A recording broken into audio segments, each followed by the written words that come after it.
सुगस एमसेक्स limited और BSc limited दोनों में क्या काम चल रहा है? रीटेस्टिंग। ठीक है, ये कॉन्सेप्ट आप लोगों ने दोनों कंपनीज में ऑलमोस्ट चेक भी कर लिया होगा, आप लोग अगर सही तरीके से एनालिसिस करते हो चार्ट्स को लेकर के।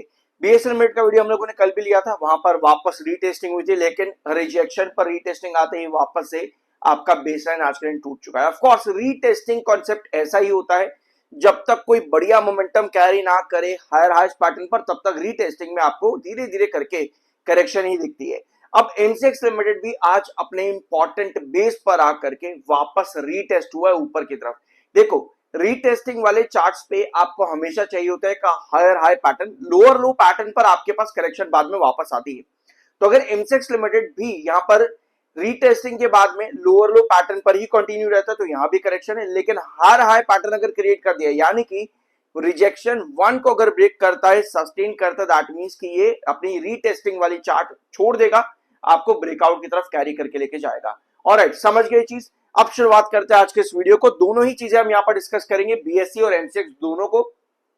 ठीक है, तो एमसीएक्स और बीएससी लिमिटेड, इनफैक्ट आपका बीएससी लिमिटेड आज के लगभग 2.5% के आसपास गिरावट पर है। पोस्ट क्वार्टरली रिजल्ट्स के बाद में ये गिरावट क्यों बन रही है? कल भी बीएससी लिमिटेड ज्यादा अच्छा मोमेंटम नहीं दिखा, एमसेक्स लिमिटेड भी कल ज्यादा अच्छा मोमेंटम नहीं दिखा। क्यों यहां पर गिरावट है? गिरावट के पीछे रीजंस क्या है? कंपनीज के रिजल्ट्स कैसे थे? अगर आप लोगों ने चैनल पर कंपनी के रिजल्ट वाले वीडियो देखे हैं तो आप कमेंट बॉक्स में बताना कि क्या हम लोगों ने कंक्लूजन निकाला था रिजल्ट्स का। मार्केट एक्सपर्ट्स का क्या मानना है? जेफरीज का कहना है कि बीएससी लिमिटेड की ग्रोथ अभी भी स्लो डाउन पर ही रहेगी, क्वार्टर 2 में भी स्लो डाउन पर ही रहेगी, ये कहना है जेफरीज का बीएससी लिमिटेड की ग्रोथ को लेकर के। इनका कहना है विक्स अभी भी लोअर रहेगा, एक्सपायरी डे जो है यहाँ पर बीएससी और एनएससी के सिमिलर हो चुके हैं। देखो यार, जो मेरा ओपिनियन है ना वो ये नहीं है कि विक्स विक्स कितना वॉलेटाइल होगा, ये मेरा ओपिनियन इस साइड पर नहीं जाएगा, क्योंकि ये तो भाई डेली ट्रेड की बात हो गई। इसमें तो ऐसा कुछ नहीं है ना कि भैया लॉन्ग टर्म के लिए विक्स खराब हो गया या फिर लॉन्ग टर्म के लिए आपके एक्सपायरीज खराब हो गई, ऐसा कुछ तो नहीं है। तो लॉन्ग टर्म का एक मोटिव क्या है मेरे अकॉर्डिंग? देखो, ये वाला जो रीजन है कि भैया बीएससी का ग्रोथ आगे भी खराब ही रहेगा, क्वार्टर 2 के अंदर स्लो ग्रोथ ही रहेगा, मेरे अकॉर्डिंग इस स्लो ग्रोथ के पीछे का रीजन कुछ और हो सकता है। वो है आरबीआई का नया प्रोप्राइटरी रूल। ऑलरेडी बहुत से रिपोर्ट्स ऐसी आ चुकी थी प्रोप्राइटरी रूल के आने से पहले, 1 जुलाई से पहले ही, कि बीएससी लिमिटेड और एमसेक्स दोनों के 10% रिवेन्यूज पे इंपैक्ट पड़ सकता है इस नए रूल के बाद में। ऑलराइट, तो ये एक रीजन हो सकता है कि ग्रोथ स्लो डाउन हो। ऑलराइट, ये मेरा ओपिनियन है, बाकी आपका क्या ओपिनियन है कमेंट बॉक्स में शेयर कर सकते हो। लेकिन ऐसा जरूरी भी नहीं है कि क्वार्टर 2 में ग्रोथ स्लो डाउन हो ही जाएगा। अभी हमारे पास क्या रीजन उसका? आरबीआई। अगर इसके अगेंस्ट में कुछ और पॉजिटिव रीजन अगर मिलता है ना, जो कि स्ट्रांग हो, आरबीआई के उस रूल के भी अगेंस्ट में स्ट्रांग हो, तब हम कहते हैं कि हाँ, अब जो स्लो ग्रोथ की बात चल रही थी वो अब रुक गई है, अब आपको मोमेंटम बदलता देखने को मिलेगा।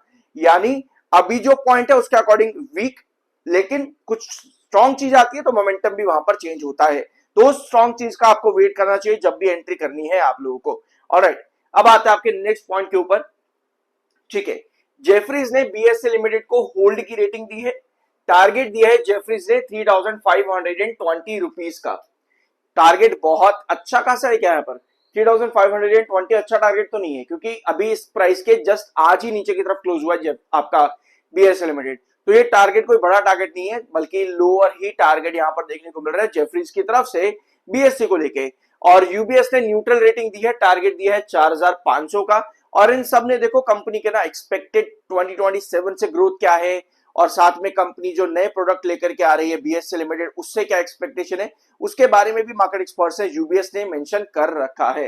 अब आते हैं आपके नेक्स्ट पॉइंट, ये एमसीएक्स से रिलेटेड है। अभी तक जो भी हम डिस्कस कर रहे थे वो बीएससी से रिलेटेड था, ये एमसीएक्स से रिलेटेड है।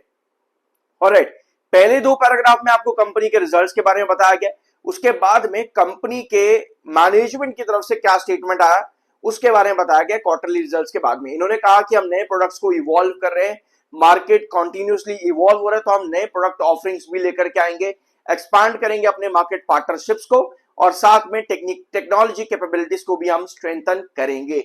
ये मेंशन किया है कंपनी के डायरेक्टर, कंपनी के managing director and chief executive officer of the company की तरफ से।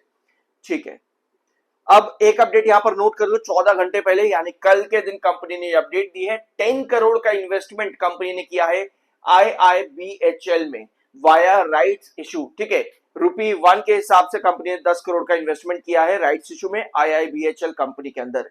टेक्निकली देखो दो रीजन की वजह से आज के दिन एमसीएक्स लिमिटेड में वापस रिकवरी दिख रही है, लगभग 2.5-3% के आसपास का मोमेंटम है एमसीएक्स में। दो रीजन इसके पीछे है। पहला रीजन है आपका एमएफआई बुलिश, 28.5 पर आपका एमएफआई है, 36.5 पर आपका आरएसआई है। एक चीज मार्केट में हमेशा नोट करना, जब आपके पास स्टॉक में गिरावट चल रही होती है तब आपके आरएसआई एमएफआई दोनों बुलिश रेंज में आते हैं, राइट। अब ये बुलिश रेंज जो है ये आपको कितना ब्रेकआउट दे सकते हैं ये खुद आपको अपने टेक्निकल्स बताते हैं। आज जो मोमेंटम है इस मोमेंटम के बाद में अगर कल के सेशंस के अंदर या पर दिन के आखिर में आपका एमएफआई की रेंज 30 या 30 प्लस पर चले जाए, यानी 30-35 इसके आसपास, वो इंडिकेट करेगा कि ये मोमेंटम ज्यादा बड़ा कैरी नहीं कर सकता। समझना इस चीज को, टेक्निकली चीजें बहुत ज्यादा जरूरी होती है। लॉन्ग टर्म बनना बहुत बढ़िया काम है, लेकिन जब चीजें थोड़ी सी बेयरिश हो ना वहां पर हमें थोड़ा सा अलर्ट और कॉशियस भी रहना चाहिए। एक स्ट्रैटेजी मैंने आप लोगों को और बता रखी है कि अगर मैं किसी कंपनी में लॉन्ग टर्म के लिए जाना चाहता हूं तो मुझे क्या क्या देखना चाहिए, क्या क्या चीज पॉइंट्स पर मेरी नजर होनी चाहिए। सबसे इंपॉर्टेंट होता है चार्ट्स, इससे ज्यादा जरूरी कोई चीज मार्केट में नहीं है। चार्ट्स किसके बेस पर काम करते हैं? चार्ट्स बेस पर काम करते हैं टेक्निकल्स और न्यूज, इन दो बेसिस पर आपके चार्ट्स काम करते हैं। सबसे जरूरी चीज चार्ट ही है, ठीक है। न्यूज किस तरह की आ रही है, चार्ट्स का फॉर्मेशन क्या है, टेक्निकल वहां पर क्या बता रहे हैं। अल्टीमेटली चार्ट सबसे इंपॉर्टेंट पॉइंट होता है कि ये आपको बताता है कि मैं ब्रेकआउट के लिए रेडी हूं, लॉन्ग टर्म के लिए यहां पर नहीं हूं। एमसेक्स लिमिटेड ने ऑलरेडी काफी अच्छे ब्रेकआउट दे रखे हैं, आप लोगों को पता है कि कंपनी ने ऑलरेडी बहुत बढ़िया रिटर्न्स दिए हैं। लगभग आप कह सकते हो यहाँ पर काफी लोअर लेवल से, यहाँ पर जो मुझे चार्ट पर अभी नजर आ रहा है लगभग 1600 से बढ़ते हुए स्टॉक लगभग 3490 तक का टारगेट अचीव कर चुका है। और कितने टाइम पीरियड के अंदर? ऑलमोस्ट पिछले 10 महीनों में, 9-10 महीनों के अंदर अंदर इतने कम टाइम पर इतना बड़ा टारगेट कंपनी ने अचीव किया है ऑलरेडी। अब हम यहां पर एक्सपेक्ट करें कि और बड़ा ब्रेकआउट मिले, जल्दी से रैली शुरू करे, वापस से जल्दी से ब्रेकआउट शुरू करे। एमसीएक्स और बीएसए लिमिटेड दोनों सिमिलर चार्ट्स को फॉलो करते हैं, वो है वेजिस पैटर्न। जब करेक्शन आती है तो आपके पास साइडवेज चलता है और फिर परपेंडिकुलर ब्रेकडाउन। फिलहाल के लिए एमसीएक्स लिमिटेड यहां पर क्या कर रहा है आज के सेशन में, ठीक है।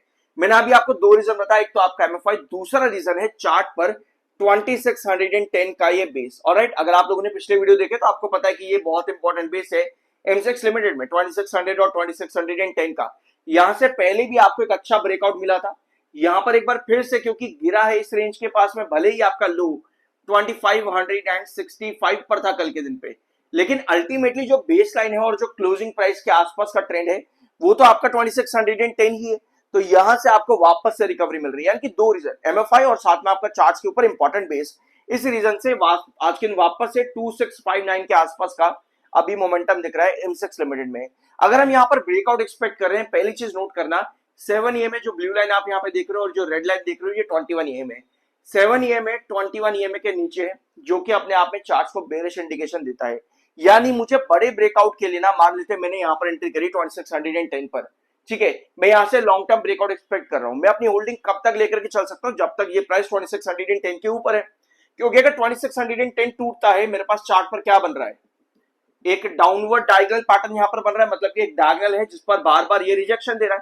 इसका मतलब ये है कि अगर कल के सेशन में ये अराउंड 2672 के आसपास इतना यहां पर ये स्ट्रगल अगर करता है कमिंग सेशन में 2672, मतलब ये होगा कि इस डायगोनल पर अभी भी स्ट्रगलिंग पॉइंट है, अभी भी ये कहीं ना कहीं डायगोनल के प्रेशर पर है।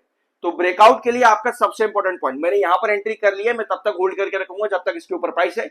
ब्रेकआउट के लिए आपका सबसे इंपॉर्टेंट पॉइंट 2760 का है, ये आपका एक क्रूशियल रिजेक्शन है एमसेक्स लिमिटेड में, ठीक है। वेयर एज एक डेमोग्राफिक, मतलब सॉरी, एक एग्जांपल मैं आपको बता देता हूं यहाँ पे बीएसए लिमिटेड के रिगार्डिंग। अगर आप लोगों ने कल का वीडियो नहीं देखा है, वेरस कल की वीडियो में चार्ट्स मैंने प्रॉपर डिस्कस कर दिए थे बीएसए लिमिटेड के। बीएसए लिमिटेड रीटेस्ट कर रहा है बार बार एक ट्रेंड को, रीटेस्ट कर रहा है, एक पुराना रिजेक्शन को वापस से ऊपर की तरफ लेकर के चलता है, फिर गिरता है, वही पुराने बेस को फिर नीचे ड्रॉप करता है, फिर रीटेस्ट करता है, पुराने बेस को रिजेक्शन क्रिएट करता है, फिर वापस से एक नया ड्रॉप देखने को मिलता है। तो अभी बीएसए लिमिटेड में रीटेस्टिंग वाला चार्ट है, आप जाकर कल का वीडियो देखना, आपको बहुत डिटेल में समझ में आएगा। देखो अभी हमने जितने भी चार्ट फॉर्मेशन यहाँ पर समझे हैं, इनको सीखने की कोशिश करना, क्योंकि चार्ट्स आपके मार्केट के अंदर यही रहते हैं, चार्ट्स में कोई चेंज नहीं आता, प्राइसेस के अंदर चेंज आता रहता है, चार्ट्स के फॉर्मेशन पर कोई चेंज नहीं आता है। तो ये जो दो चार्ट्स है मैंने आपको बताया, डायगोनल और दूसरा रीटेस्टिंग, इनको सीखने की कोशिश करना, ताकि अगली बार किसी भी स्टॉक में या कहीं भी आपको इस तरह के चार्ट फॉर्मेशन नजर आए तो आप अपनी स्ट्रैटेजी सही तरीके से बना पाओ। ऑलराइट, आई होप इस वीडियो में काफी है, इतना कुछ नया जानने को मिला हो। सब्सक्राइब कर देना, और अगर आप मेरे साथ जुड़ करके पर्सनली सीखना चाहते हो तो ये कुछ डिटेल्स हैं, आप मुझे ज्वाइन कर सकते हो। मिलता अगले वीडियो में।